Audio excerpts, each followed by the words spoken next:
মাছ পাতুরি ডিম পাতুরি তো অনেক খেয়েছেন, মাংস পাতুরি খেয়েছেন কখনো? না খেয়ে থাকলে একবার বানিয়েই দেখুন।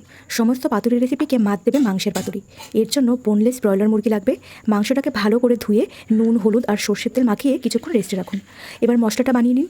লঙ্কা, আদা, একটু বেশি পরিমাণে রসুন, জিরে, গোটা গরম মশলা দিয়ে একটা পেস্ট বানিয়ে নিন। এরপর ম্যারিনেটেড মাংসে কুচনো পেঁয়াজ আর বাটা মশলাটা দিয়ে মেখে নিন। এবার পাতুরির জন্য কলা পাতা তো মাস্ট। কলা পাতাটা ভেজা কাপড় দিয়ে মুছে নিন। এরপর এটা তাওয়াতে রেখে পাতাটার উল্টো দিকে নুন আর তেল মাখিয়ে মাংসগুলো সুন্দর করে বিছিয়ে দিয়ে ওপর থেকে আবার একটু তেল দিয়ে ঢাকা চাপা দিয়ে 10-12 মিনিট মিডিয়াম আঁচে রান্না হতে দিন। জল ছেড়ে দিলে ঢাকনা তুলে আবার 5-7 মিনিট রান্না হতে দিন। প্রয়োজন হলে ওপর থেকে একটু তেল ছড়িয়ে দিন। এরপর একটু কঠিন কিন্তু সম্ভবপর কাজের পালা। তাওয়া থেকে পাতাটা একটা থালার উল্টো দিকে আস্তে আস্তে ট্রান্সফার করুন। আর একটা কলা পাতা সেমভাবে রেডি করে ওপরে দিয়ে দিন। এবার আর একটা থালার উল্টো দিকে পরে দেওয়া পাতাটায় আগের পাতা সমেত মাংস উল্টে দিন।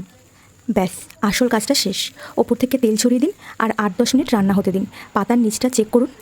দাগ লাগলে আর স্মোকি স্মেল বেরোলেই রেডি মাংসের পাতুরি। গরম ভাত আর লেবু দিয়ে এনজয় করুন।